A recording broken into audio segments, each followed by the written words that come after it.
welcome to another edition of Diaspora Weekly. My name is Jermaine Nkrumah, and you're watching Diaspora Network Television, the only mouthpiece for the diaspora on the continent of Africa. We can say that now because nobody else can. We're located in Accra, and our Facebook, Twitter, Instagram, YouTube, we're there at dntghana.com, and that's our website. We're delighted today to welcome to us on the show Miss Johanna Leblanc. And let me tell you what this young lady has done with her. Let me just put it simply: national security and U.S. foreign affairs legal analyst. You don't get those titles by sitting at home, folding your hands, and watching television. You go with yourself. Welcome, Johanna. Thank you so much for having me on, Jermaine. Thank I'm telling you, yeah, I was reading about you, and these are some of the stuff that people spend a lifetime to become, but you are already at this young age. Tell us how you got it all started. Let's first about you. Tell us about you. Who's Johanna LeBlanc? thank you, Jermaine, for your kind words. Well, I am originally from the Republic of Haiti. It is the first Black independent country in the world. Haiti is located in the Western Hemisphere. It's a tiny little island with a population of roughly a million. I left the Republic of Haiti at the age of, and I moved to the United States. And like most immigrants, I moved to the U.S. With my better opportunities. And for me, I understood very early on, in order to secure a brighter future, I needed to emphasize on my education, right?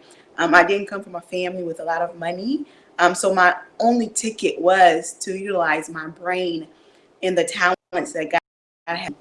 And so because of that perspective, I went on to undergrad, and where I earned a bachelor's degree in political science. Then went on and received a master's degree in public administration. Then went on and earned a doctorate degree where I focused exclusively on foreign policy and international law.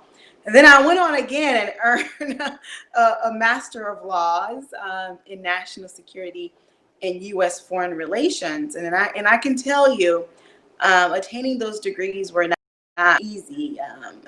In fact, when I look back, I can only thank God for having helped me to remain consistent and to stay focused on my study. And Okay. because of my, it has taken me all over the world, including the beautiful and amazing African continent, which I We're gonna love talk about that. so. We are gonna talk about that. But foreign policy and national security, those are heavy stuff. Why did you choose those? Where's the interest from? The interest came from my first visit in Africa, which was in South Africa. I was based at the University of Cape Town, working at the law faculty and conducting research on child marriage in Southern Africa. And then from there, I went on to various countries in Africa.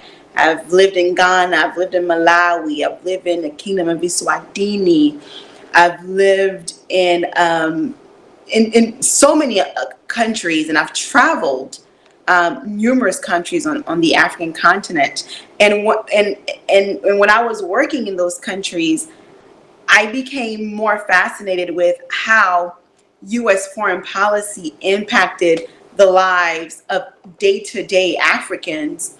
And in particular, I wanted to learn more about terrorism and different terrorist groups, not just in Africa, obviously, and even in the United States, homegrown terrorism, and also terrorism in the Middle East. So from there, I realized that the world is mine. I could do just about anything. Okay. And for me, I wanted to see more women in the foreign policy space, and especially when you're talking about national security. So from Okay. there, I had the Yeah. interest, and God has created opportunities for me in those All spaces. right.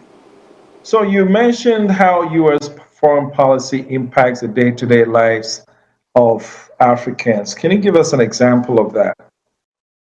Absolutely. Like, for example, you have the United States, obviously, as the leader of the free world, has a unique obligation to provide aid to foreign nations, and especially developing nations and low income countries and middle income countries in throughout the African continent.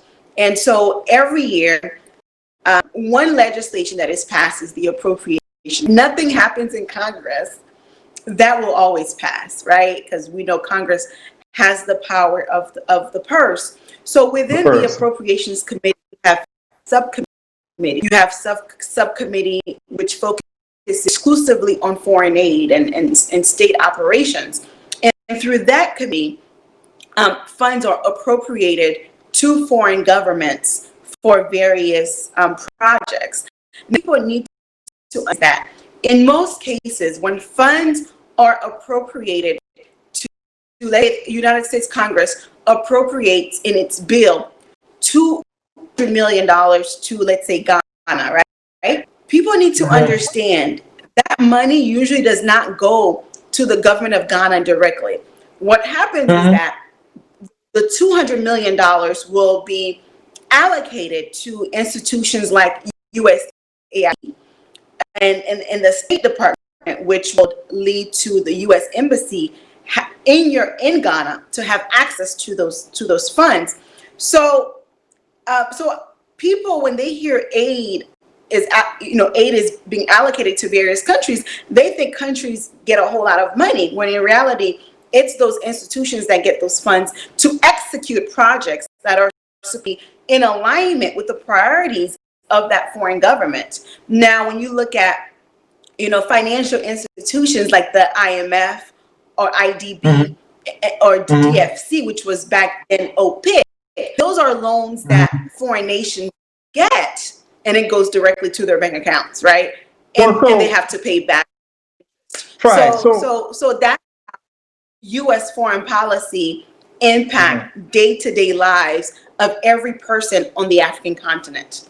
Okay, so the money in name is saying we're giving aid to Ghana, but what they bring the money to their folks in Ghana to manage, right, as they please. Is there a is there any mechanism where the countries say, look, if you're telling the world that you're giving us this aid, but yet the money is being controlled by you, then don't call it aid. Why you call it aid when we have no control over? How do you know what we need more than ourselves?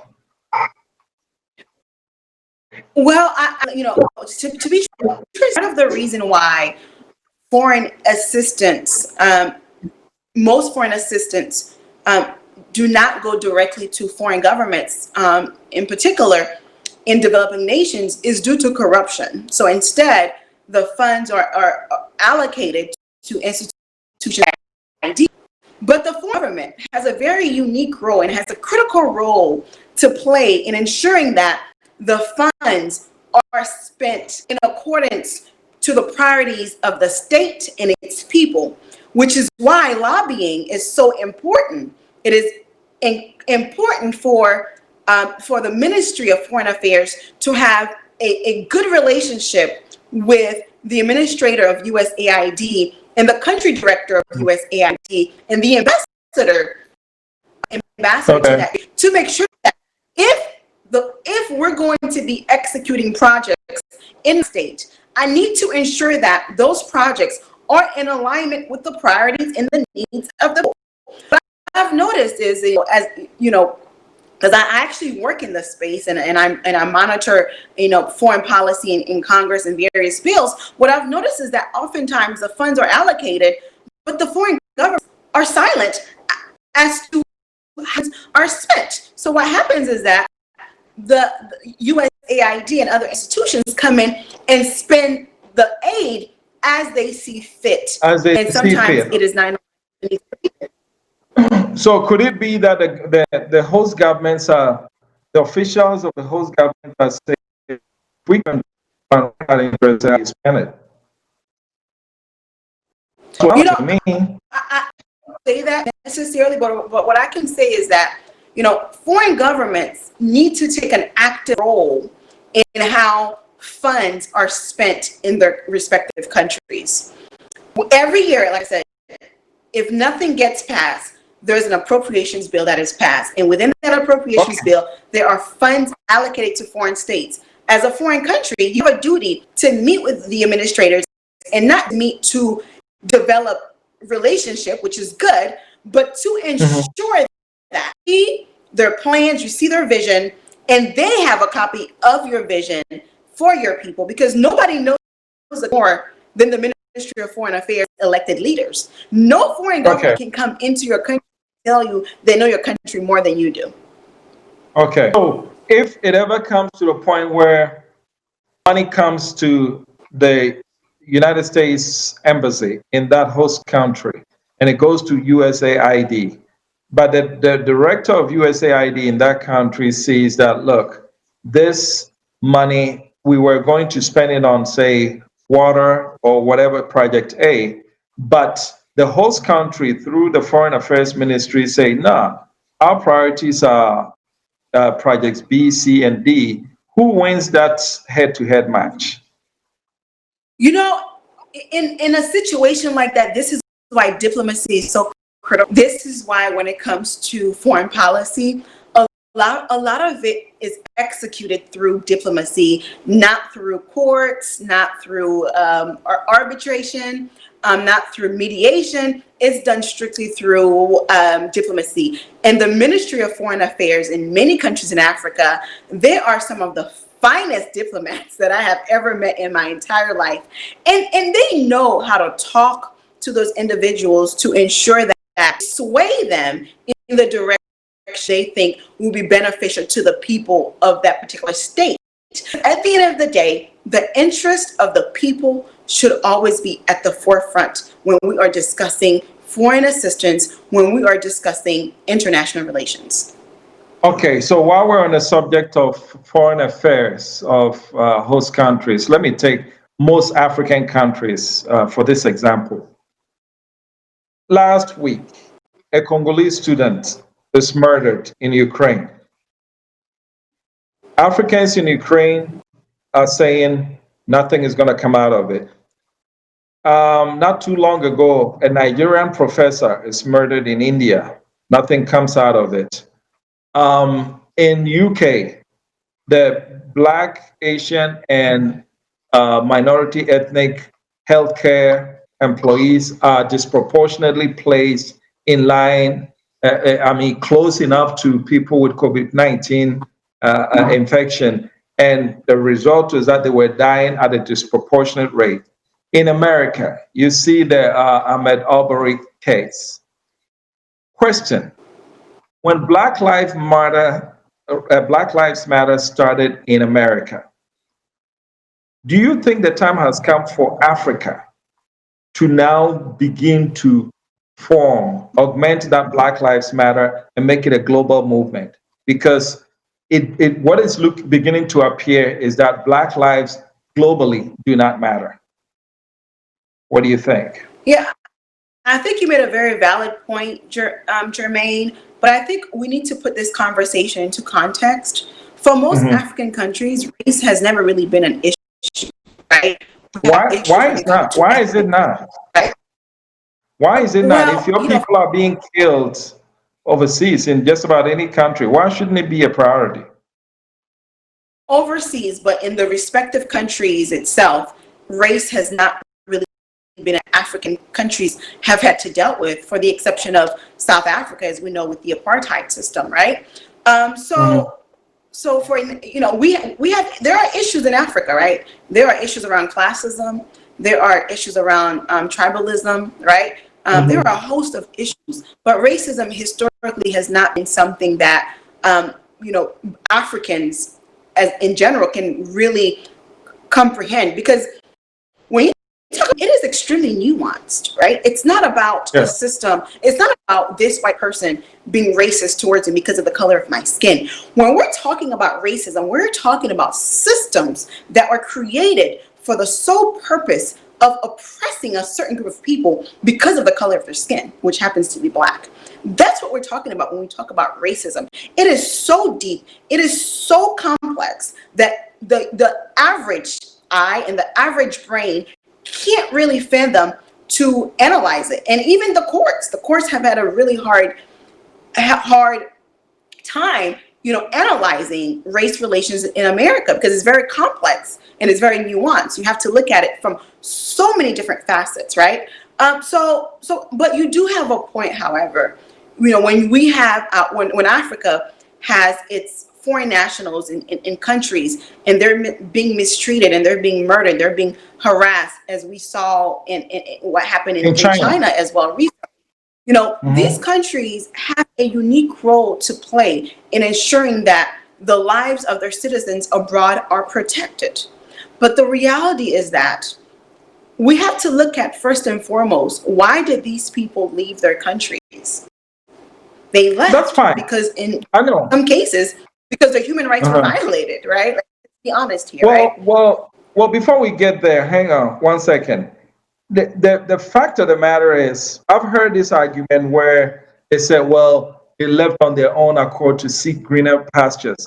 The white guy playing with briefcase to Ghana or African countries, they're the same. They may not be coming here to apply for a job, but they're coming here for something. And so for me, if Nigeria gets it, for example, when that thing happened in China, the Nigerians started reacting. And for the record, I don't approve of burning businesses down in retaliation. But the point of the matter is, if the public saw that if you're treating our people like this, we are not going to sit down and take it. Why can't our leaders, if you sit down, let me take you, for example, if you sit down across the table with someone to discuss business, and you know that person is mistreating your people in his home country, what stops you from at least bringing that conversation up so that they know that you care for your people? That's really what I'm talking about. Yeah, you're absolutely correct, Jermaine. But before I got to that point, I wanted to put this conversation into context, because I think a lot of we're having these amazing dialogue that will move that will move society forward, but we lack the ability to put them into context. So I wanted to do that. But you are absolutely correct. I think that foreign governments in Africa have a very unique role to play in ensuring that their citizens are protected abroad, and that means standing up for your citizen, releasing press statements, and sometimes because of trade relations with countries, because of relationships with the government of that country, because of so many different facets that the public may not be aware of, the hands of the government is tied from speaking up in public about these issues, but they're nonetheless discussed behind closed doors. And I say this, Jermaine, because I work in this space and I see it every day. Okay. All right. But I do think. I understand that, but here's the thing. I do think that we should always stand up for the dignity of your people. You were elected. It's called bilateral. To serve your people. No matter what relationship you have, at some point you have to put that relationship aside and say, what, I'm going to speak on behalf of my people, and let the foreign government know that you cannot dehumanize and mistreat our citizens, or else we'll take necessary actions. And as a sovereign state, you can apply sanctions, you can revoke visas. There are so many steps that you can take that could be detrimental to that country, but you have to speak up as a foreign state. Precisely. And here's the last thing I want to say about that point. If we go into engagements from the standpoint that you are doing us a favor, then I can see where you feel like your hands are tied. Even if you're obtaining a loan from them, that loan is going to be repaid, and it comes with interest. So it's a bilateral agreement, right? Advantage to you, advantage to them. But I think the notion that, oh, we have a business engagement and we don't want to jeopardize it, they're certainly not thinking about jeopardizing that deal when their people are mistreating our people. So why should we think that by speaking up, we might be jeopardizing whatever agreement that we're about to sign with them? You see my point? So if it's a bilateral thing, go ahead. Your point very, very well made. The reality is that foreign policy is complicated. It is through diplomacy versus the Malcolm X approach or the Gaddafi approach, right? And you have to work in these spaces to really understand exactly what's at stake. And sometimes it's persons that's at stake. It's not even the stake of the nation. It's no interest that is at stake that is causing people, leaders, to not stand up for its citizens. I'll say this again. It is important that we have leaders in power who are business of the people, who put priorities of people first before anything. I understand the job of a foreign leader is really highly demanding and so at stake.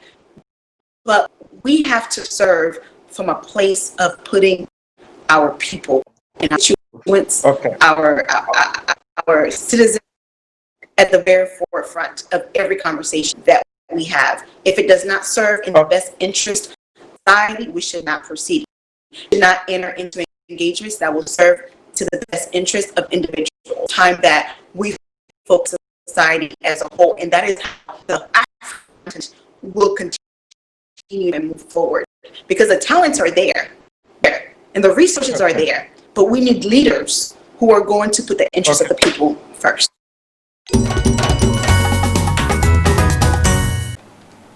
Expecting money from your relations abroad. Have you ever been defrauded of your money remittance? Open an ADB account today. Send your name and your account number to your relations abroad. Ask them to use MoneyGram direct to account service and receive your money in your account in minutes. With MoneyGram direct to account service, there's no PIN code wahala. You can now access your money on all ATMs in Ghana or send it to any mobile money wallet using ADB mobile banking app or shortcode *767#. Visit our branches nationwide to conveniently receive your Western Union, MoneyGram, RIA, Unitylink, Transfast, and Express Money Transfers. Reach us on our Facebook, website, or call our hotline on 0302 210 210 for more information. ADB, truly agri and more.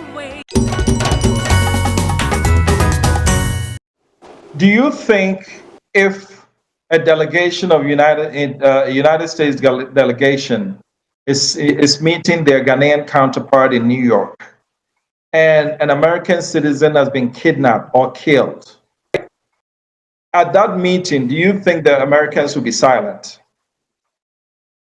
Absolutely not. Absolutely not. In fact, what was interesting about the United States, even when you hear about race relations in America, Black men and people of color are being murdered and killed by policers in America and so forth.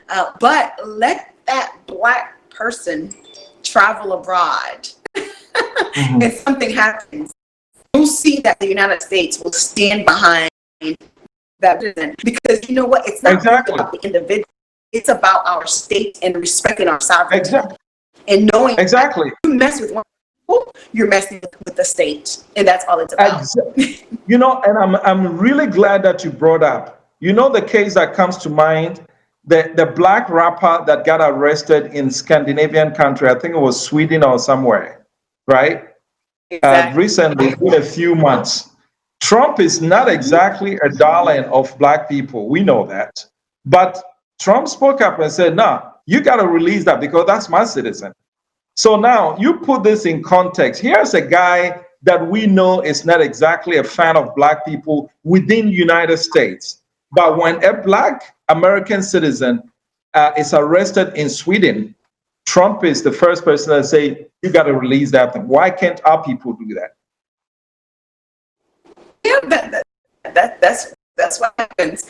And it's I don't know the facts when it comes to these certain circumstances. I don't know how those governments did respond or did not respond. But what I can tell you is, as a general principle, I think that for leaders in Africa have to inform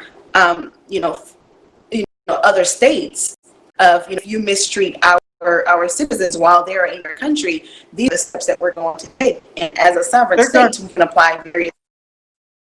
Exactly. Okay, but the last thing I want to touch on this is this. You mentioned foreign aid, U.S. foreign aid that's appropriated and brought to their embassy in the host country. You are in this business of foreign relations deals. Do they do that out of the kindness of their heart, or is there a strategy behind all the foreign aid that they give to countries? Well, I think as a general principle, when you are the leader of the free world, you have an obligation in ensuring that developing countries reach democracy and reach sustainable development, right? That's just the reality. And I think it's done, because Martin Luther King says injustice anywhere is injustice everywhere, right? So, and as all with what transpired in Wuhan, China, we had one infected person that ended up infecting millions of people across the globe, right? So it only takes that one person. So think about this in the concept of foreign policy. If, other nations that are better off do not assist other nations that are in the building phase, it is a detriment to the entire global community. Because at the end of the day, this is a global village. That's what it is. There is this is America, this is Iran, this is Thailand, right? We are together.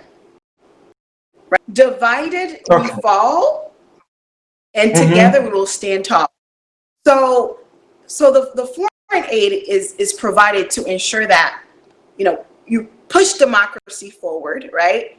You ensure that people have access to education, people have access to resources that will enable them to pursue life, liberty, and happiness. And sometimes aid is given to nation states so that they can strengthen their institutions, right? Because stronger institutions means stronger governments, ultimately. Okay, so on that note, what do you think was the thinking behind the United States support for the Health Organization?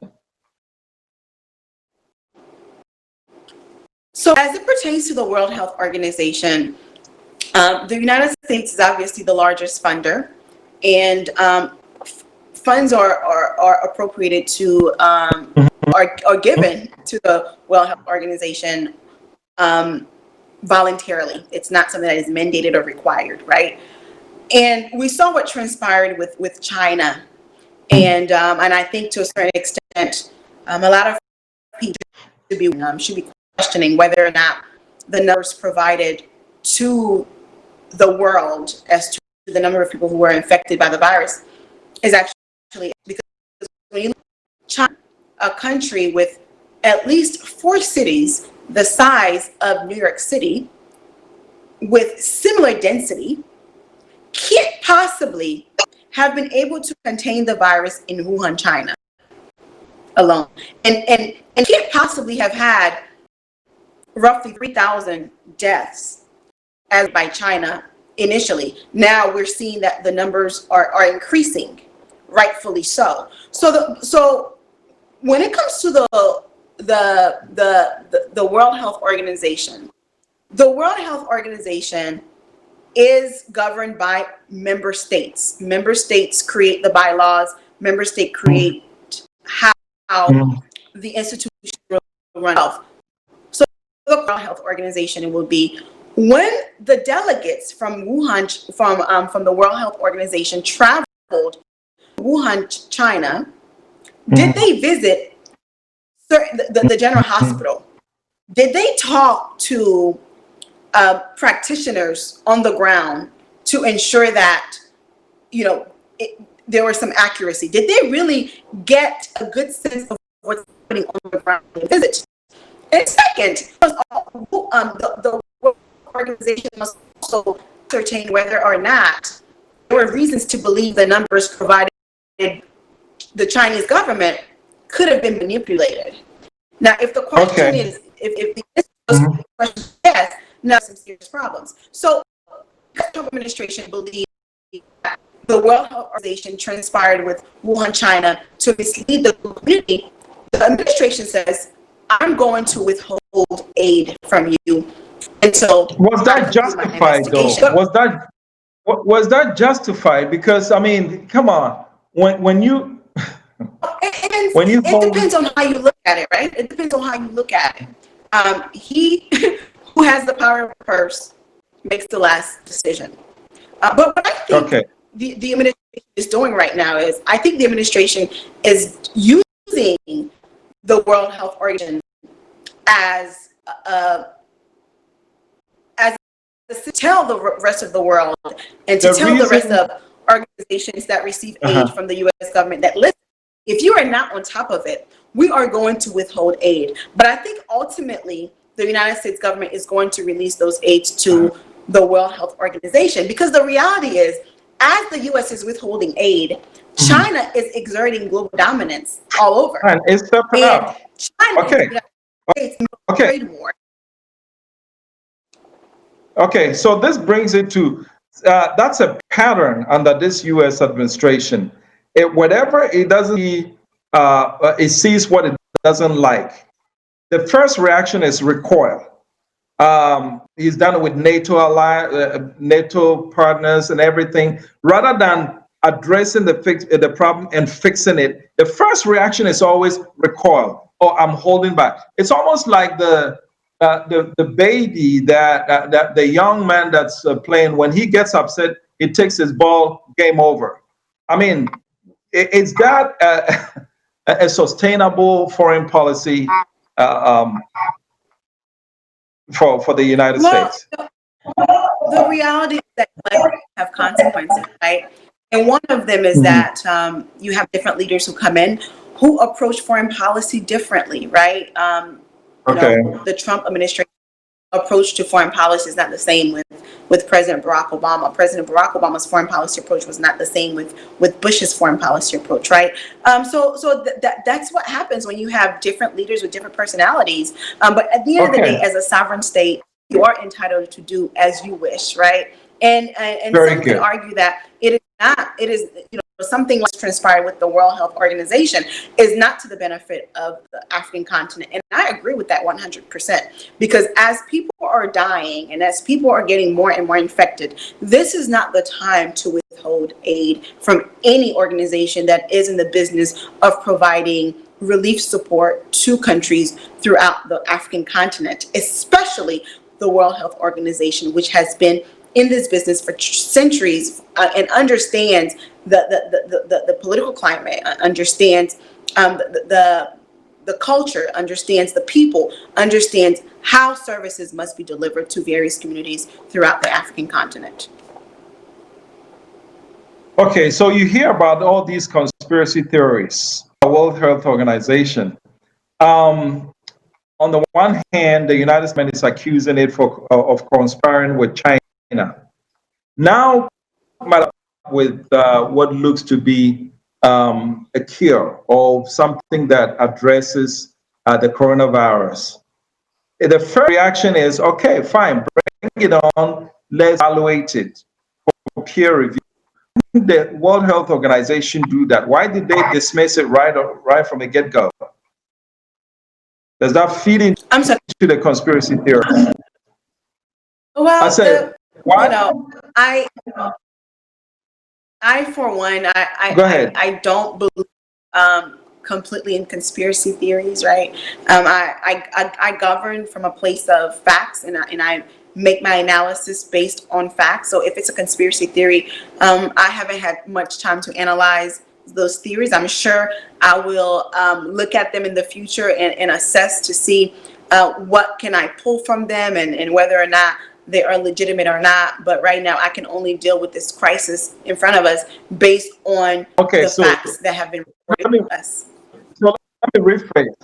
So the reason why I brought in conspiracy theories, a disease comes to the world, and everybody is up in arms. We got to contain it. And then what looks to be a cure comes from the least expected place, Africa. Okay?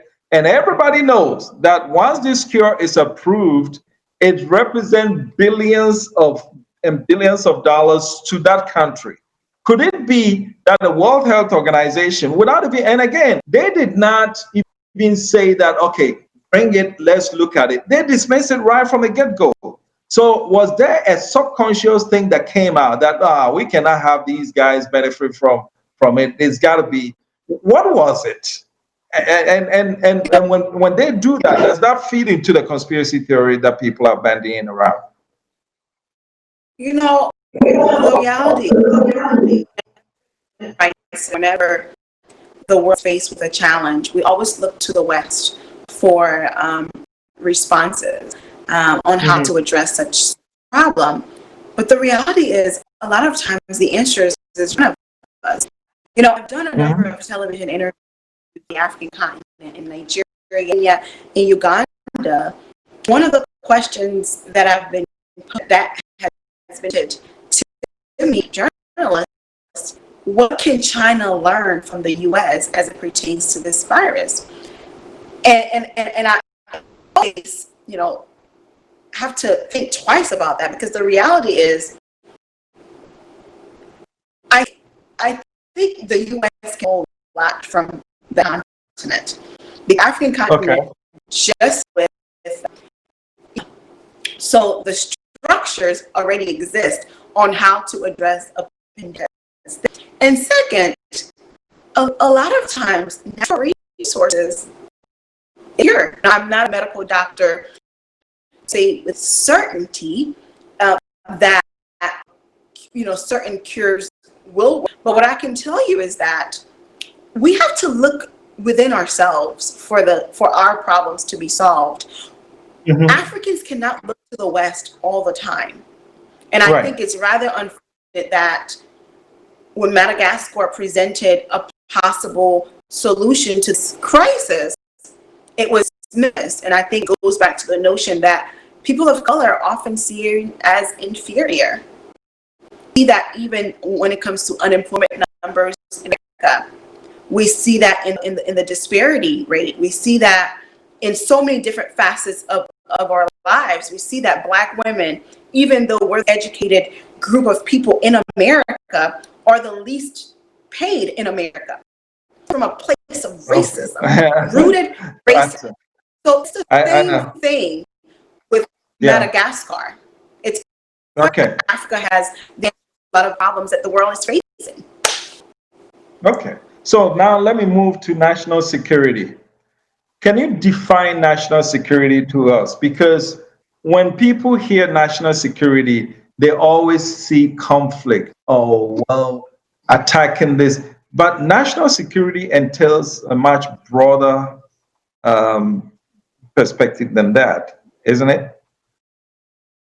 Absolutely, Jermaine. In fact, the issue of COVID-19 is a national security threat to every state on this planet.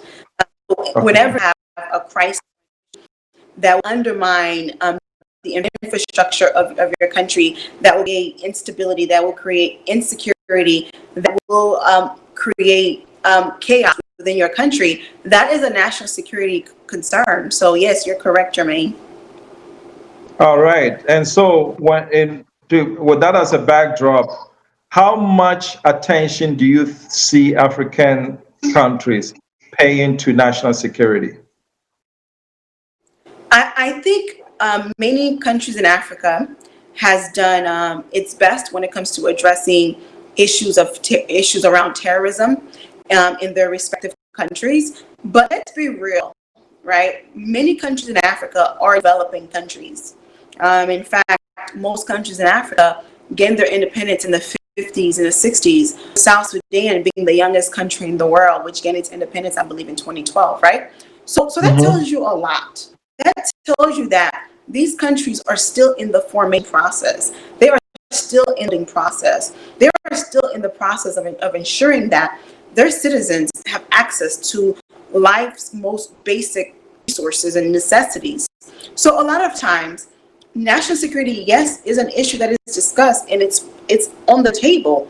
But because there are so many it's so pressing to the day-to-day life of each African, and there isn't enough funds appropriated to address challenges. National security gets put on the back burner, not because African leaders don't find them to challenges and don't find organizations like Boko Haram and Al Qaeda being a threat to democracy and to the stability of those nations, but because we're talking about ensuring that we go to school every day, people are able to have access to food, people are able to have access to housing. So those things get put on the back burner, unfortunately. I think you're being too nice to African leaders. I can tell you that much, because when it comes to driving the best cars, we don't think we're in our formative years. When it comes to buying private jets, we don't think we're in our formative years. When it comes to building the biggest mansion on the block, we don't think we're in the formative years. So why is it that when it comes to national security, we're still young and we're learning? Well, the reality is, analyze the situations. I put them into context. If you just look at the issue on its face, you find a lot of challenges. and so would I. But once you start to really analyze the challenges and look at different sectors and look at different facets of it, you will then realize that the issue is a little bit more nuanced, a little bit more complicated. So there's a whole lot of improvement that could be made when it comes to leadership on the African continent, and I'm the first one to tell you that. And I think a lot of people will also agree with that notion. But we have to be realistic when we are these challenges. Should we worry about terrorism? I mean, the obvious answer is yes, but is it even within our thinking? Yeah, I think that there should be concerns about terrorism, and we know, and again, I'll use Nigeria as an example with Boko Haram. If you're in Lagos, you're in Abuja, the issue of Boko Haram doesn't even exist. It's when you go to the northern region of Nigeria, Boko Haram becomes a problem. Is that? It is because that is the region that has been historically neglected by politicians in the Federal Republic of Nigeria. So wherever you see poverty, right, corruption, as well as terrorism, thrive in those environments, because when people don't have access to most basic necessities, it is so much easier to group them into an organization such as Boko Haram and to make them feel like they are a part of something greater than them. Because at the end of the day, everybody in this world wants to feel like they matter, right? And those organizations, they're able to recruit because they're able to provide a service that government provide. Okay.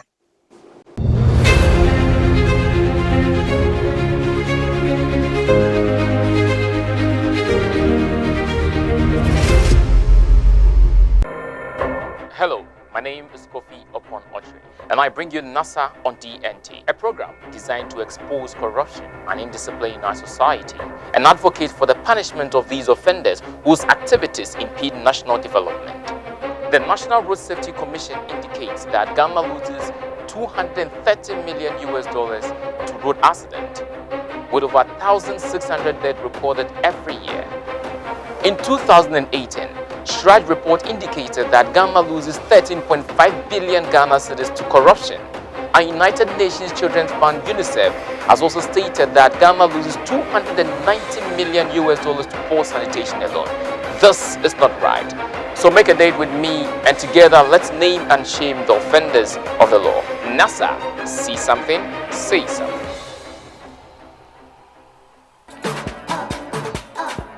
Lock up Hello Entertainment Box. Hello Entertainment Box. Hello Entertainment Box. Hello Entertainment Box. Hello Entertainment Box.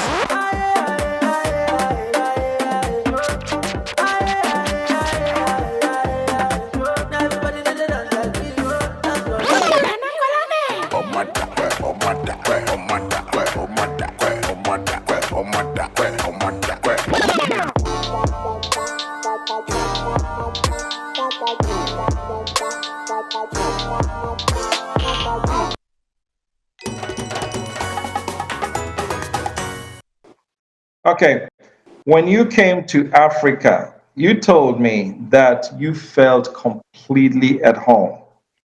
Why was that? You live in DC. Why did you feel that was the first time you came to Africa? You said when you first set foot on the soil, you still felt completely at home. And by the way, you came alone. You didn't come with anybody. Who gets on the in America and fly to Africa by herself just to explore? Yeah, in fact, I was just in Nigeria for my birthday because this is how I feel. I am going to utilize my hard-earned money to go on vacation, right? I might as well take it to the African continent and help with Africa's development. I might as well go to the local market, go to the stores, rent a hotel, rent a car, walk down the streets of these various countries and help with the of the African continent. I know that's a very small, but nonetheless, that's my part. That's my contribution. Because the reality is that if you are Black, you are an African. And as a Haitian woman, as proud as I am of my Haitian heritage and my Haitian roots, I do that. I am an African woman. Because Haiti, the first country which gained its independence in 1804, just celebrated its 217-year anniversary of the making of our flag, which was sewn by Catherine Flon in 1803. And Haiti, the same country, a year later gained its independence through a bloody revolution with France. And where did this come from? Where we came from, the country is made of Black people, Africans, kidnapped by our colonizers and brought to the Republic of Haiti for slavery. And together, through unity, we were able to successfully become the first Black nation to liberate it from the oppression and suppression of evil and corrupt colonizers. And that's what we did as Africans. And for me, when I'm walking the soil of Africa, I am home. Okay. So your background in Haiti, do you think your background in Haiti helped you? Because if you were born and raised in DC, chances are you would have been scratching and say, wait a minute, let me be sure here. But did your background in growing up in Haiti help you feel comfortable when you first got on the continent? I don't think it's just my background in Haiti. I think it's education. Being intentional, educating about who I am, where my ancestors came from. Because when you know who you are powerful. You are unstoppable. So because I know who I am, because I know where my ancestors came from, it is easier for me to hop on a plane and fly to Ghana, to Nigeria, to Djibouti, to Uganda, and in my life, because I know history and I have studied.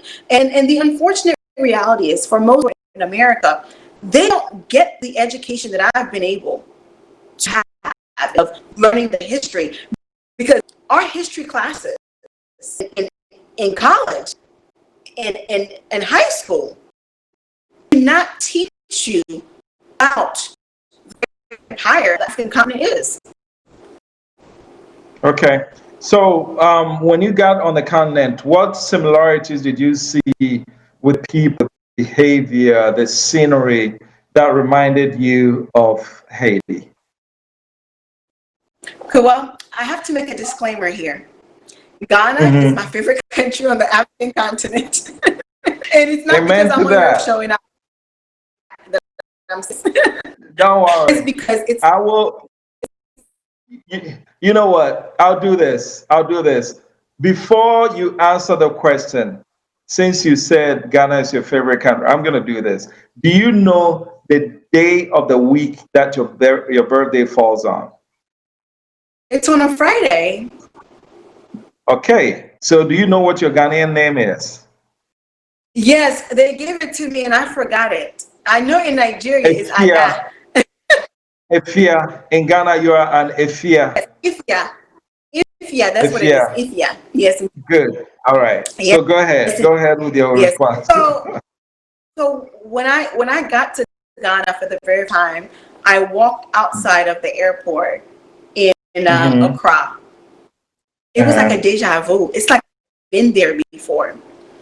And okay. as I'm walking down of Tema, Kumasi, Cape Coast, Osu, Accra, I could see myself in the people. I could see my mom. I could Okay. see my siblings. It's like my soul was connected. My soul had been there before. It's a feeling that I can't explain, but nonetheless, Ghana is my favorite country on the African continent. I have to admit, I can't help it because the people of Ghana All are so right. kind and so welcoming.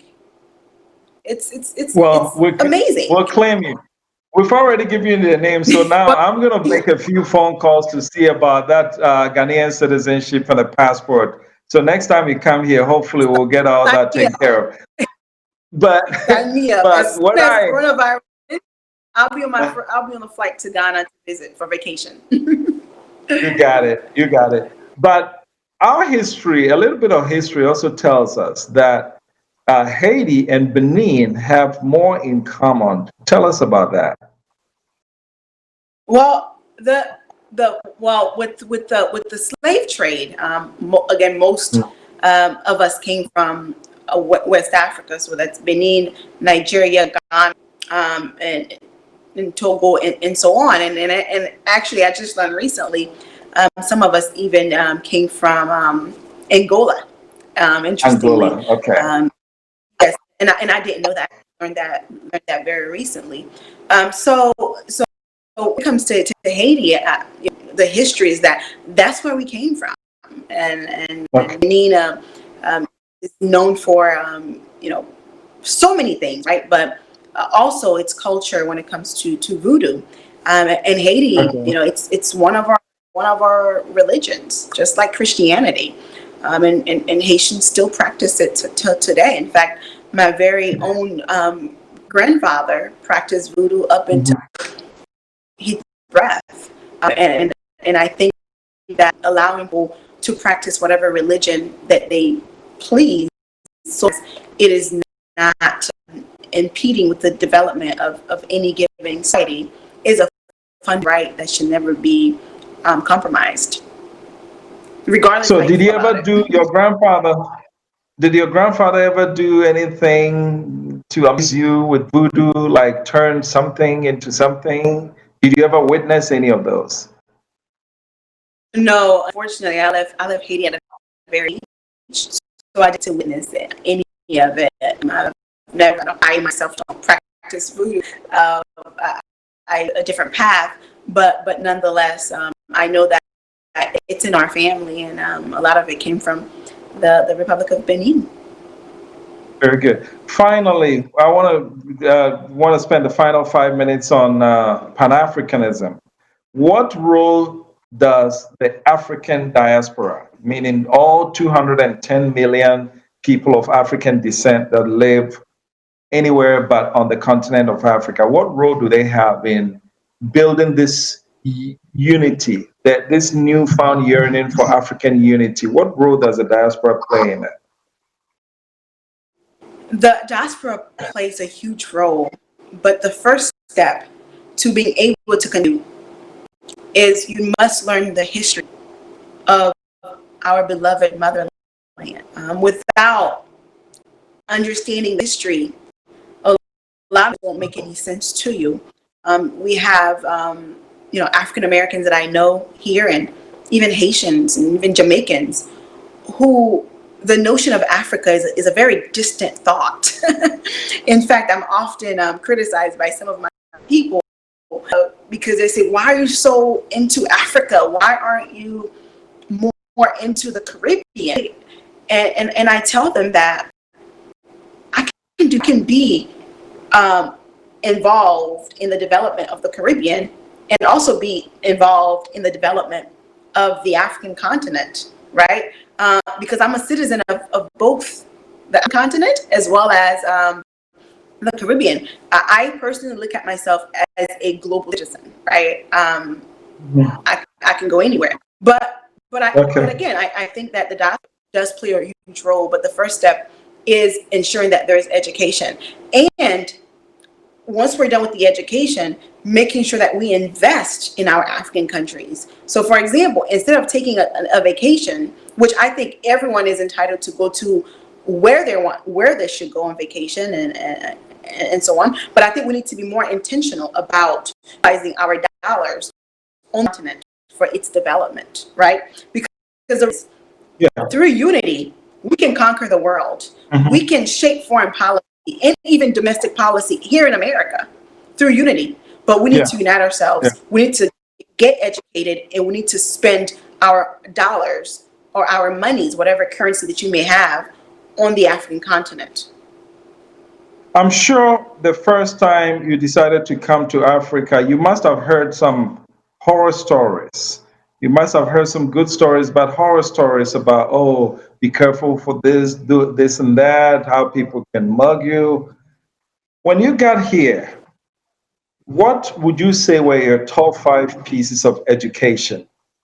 Top 5 things that educated you, that pleasantly surprised you, or you found out that you didn't know before about Africa? Well, first and foremost, as a immigrant, right? America. Now I'm an American citizen. I'm a Haitian American. I've heard a lot of theories about my country, the Republic of Haiti. And considering that I was born there, About what? I truth, right? So, and I know the same thing has been done to the African continent. When you turn on the TV, prior to now with social media, Netflix, which there are some of the best movies I've watched, were made in Africa and so on. So when you turn on the TV, usually you don't really get the beauty of Africa. You get political instability, you get disparities, you get AIDS, you get malaria, you get everything but the positivity and the development and the unity that exists within the continent. There are challenges, let me be clear about that. But there are challenges in every nation, all over the world, right? But I think that the media has been very intentional as portraying the African continent to be something that it's not. So one of the things that I learned when I was there is, one, if you're born on a certain day, you have a name based on that day. So the names have actual meaning. The names are not chosen just from thin air. The names are chosen based on different factors. So I thought that was amazing because it gives you identity. When someone asks you what is your name is so important. Your name is all that you have, which is why I tell people, be careful, especially young women, be careful how you carry yourself, be careful with how you treat others. Be mindful of your integrity and your dignity. That is tied to your name. Once that name is ruined, you don't have anything else. I don't care how beautiful you are. I don't care how much education you have, right? So I realized that the name was so critically important, and the names have meanings. And second, I realized that some of the brightest people I've ever met were on the African continent. For example, when I was at University of Cape Town, I met some of the best and brightest African scholars at UCT studying, and the conversations we were able to engage in was on the level I had never in the United States, even at the time as a doctorate student in the US. And also, I learned that there is so much hunger, there's so much drive by the youth for change, for opportunities. And I also realized that the reason I've been able to do some of the things that I've been able to do is not because I'm the smartest, because I'm far from it. It's because I've been provided with opportunities. And I've come across some young people who are way talented than I will ever become or ever be. But they did not have access to those same opportunities because of where they are born, because of the families in which they're born in. And that's why I always call on our leaders in Africa to ensure that we create opportunities for our youth. They are the future. The talent is there. If they are given the appropriate opportunities, they will make remarkable contributions to the African continent and to their respective communities. And so when you went back, were you able to communicate those positive discoveries to your friends, and what were their reaction to it? Of course, was I able to talk about my experiences with my friends, but they were able to kind of like the journey through social media. I post often on Instagram and Facebook, and I have a fan page under Johanna Leblanc. So they were able to explore the African continent with me every time that I go. But I think I have a very important role to play, and that's the education. So I am one who subscribe to the negative connotation stereotypes of brothers and sisters. So if I'm in the room, I hear incorrect statements being made about the continent and its people, I will make it my duty to correct it, because I consider myself to be an educator, and the role that I can play not only through foreign policy but also through education to ensure that we have appropriation as it pertains to our beloved motherland. Do you see a life for you on the continent? Why not? I think it's possible. It's interesting you asked me that, because I was talking to a friend of mine, and I told my friend I actually would not mind living on the continent. Why not? There are 54 countries from. And let me tell you this, Jeremiah, life in some ways can be a little bit easier on the African continent, which is why most diplomats. That is a whole new conversation. I'm telling you, that's a whole new conversation. But you know what? We've got to wrap it up here, and I want to really, really, really thank you for sharing your bright ideas. I've always known that you didn't accumulate all those things, accolades for nothing. Every time I speak to you, it's an inspiration. I want to thank you. The only thing I ask is that when COVID-19, when they start opening the borders, and you want to get on the next plane coming to Africa, don't come alone. You bring 5 people with you, or else, and I'm gonna leave it like that. Or else, okay. I receive it. I will make sure I follow your instructions. Very good, very good. Johanna Leblanc, thank you so much for spending time with us. It's been a pleasure. Thank you so much, Jeremy. Thank you so much for the opportunity. This was great. Take care. Very good. Take care.